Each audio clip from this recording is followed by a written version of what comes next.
ಸನ್ಮಾನ್ಯ ಸಭಾಧ್ಯಕ್ಷರೇ, ಯಾರು ಮಾತಾಡಬೇಡಿ. ದ್ವೇಷ ಭಾಷಣದ ಬಿಲ್ ಅನ್ನು ತಂದಿದ್ರಿ, ಅದಿನ್ನೂ ಚರ್ಚೆ ಹಂತದಲ್ಲಿದ್ದಂಥ ಸಂದರ್ಭದಲ್ಲಿ ಉದ್ವೇಗವಾಗಿ ಸಚಿವರು ಮಾತಾಡಿದ ಹಿನ್ನೆಲೆಯಲ್ಲಿ ಈ ಥರ ತಾರಕಕ್ಕೆ ಹೋದಂಥದ್ದನ್ನ ನಾವೆಲ್ಲರೂ ಕೂಡ ಇಲ್ಲಿ ಸದನದಲ್ಲಿ ಗಮನಿಸಿದ್ವಿ.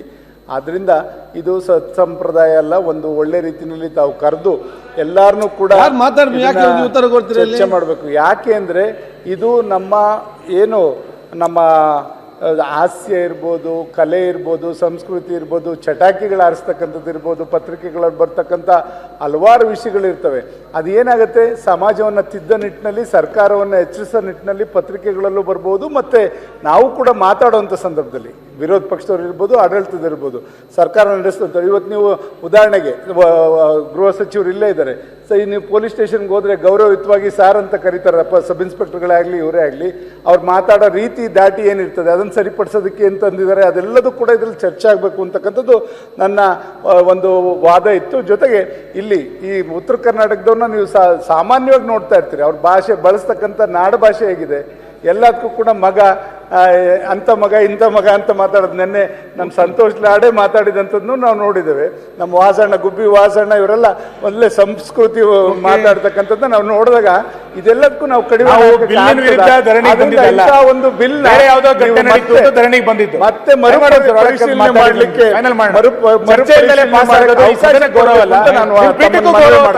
ಸುನೀಲ್ ಈಗ ಸಭಾಧ್ಯಕ್ಷರ ವಾಸಣ್ಣ ಮಾನ್ಯ ಸಭಾಧ್ಯಕ್ಷರೇ, ಇದ್ರ ಬಗ್ಗೆ ಸವಿಸ್ತಾರವಾಗಿ ಚರ್ಚೆ ಆಗಬೇಕಾಗುತ್ತೆ. ನಾನೇ ಬಿಲ್ ಪಾಸ್ ಮಾಡಿ ನಾವೇನು ಬೇಡ ಅನ್ನಲ್ಲ. ನನ್ನದೇ ಒಂದು ಉದಾಹರಣೆ ಕೊಡ್ತೀನಿ.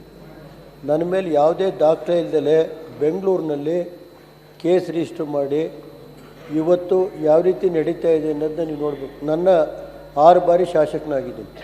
ನನ್ನ ಮೇಲೆ ಕೇಸ್ ರಿಜಿಸ್ಟರ್ ಮಾಡಿದ್ರಲ್ಲ, ಏನಾದ್ರು ದಾಖಲೆ ಇದೆಯಾ? ಯಾವ ರೀತಿ ಮಾಡಿದ್ರು? ಬೆಂಗಳೂರಿನಲ್ಲಿ DG ಹತ್ರ ಕರೆಸಿ ಇಂಥದನ್ನ ಆದಾಗ ಇದು ದ್ವೇಷದ ರಾಜಕಾರಣಕ್ಕೆ ಒಂದು ನಾಂದಿ ಆಡುತ್ತೆ. ಇಲ್ಲಿ ಹೋಮ್ ಮಿನಿಸ್ಟರ್ ಕೂತವ್ರೆ, ಹೇಳಲಿ ಅವರು ಸತ್ಯ ಹೇಳಲಿ ಇದ್ರ ಮುಂದೆ. ಇಂಥ ನೀಚ ಕೆಲಸ ಮಾಡೋಕ್ಕೆ ಹೋಗಬಾರ್ದು. ಅದನ್ನು ನಾನು ಖಂಡಿತವಾಗಿ ಇದನ್ನು ವಿರೋಧಿಸಬೇಕಾಗುತ್ತೆ.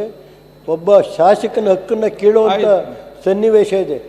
ಬೇಕು ಅಂತೇಳಿ ಒಬ್ಬ ರಾಜಕೀಯದಲ್ಲಿ ಶಕ್ತಿ ನಮಗಿದೆ, ದಮನ ಮಾಡಬೇಕು. ಜಿಲ್ಲೆಯಲ್ಲಿ ರೇವಣ್ಣ ಪ್ರತಿ ಸಾರಿ 6 ಜನ ಶಾಸಕರು ಗೆಲ್ಲಿಸ್ಕೊಂಡ್ಬರ್ತೀನಿ ಅಂತ ನನ್ನನ್ನು ಮಾಡಬೇಕು ಅಂತ ಬೆಂಗಳೂರಿಗೆ ಕರೆಸಿ DG ಆಫೀಸ್ನಲ್ಲಿ ಓಲಿ ದಾಖಲೆ ಈ ಥರ ಇಂಥ ನೀಚ ಕೆಲಸ ಮಾಡಬಾರ್ದು ಅಂತ ಹೋಮ್ ಮಿನಿಸ್ಟರ್ನ ಮುಖ್ಯಮಂತ್ರಿಗಳ ಗಮನಕ್ಕೆ ತರ್ತಾ ಇದ್ದಾರೆ.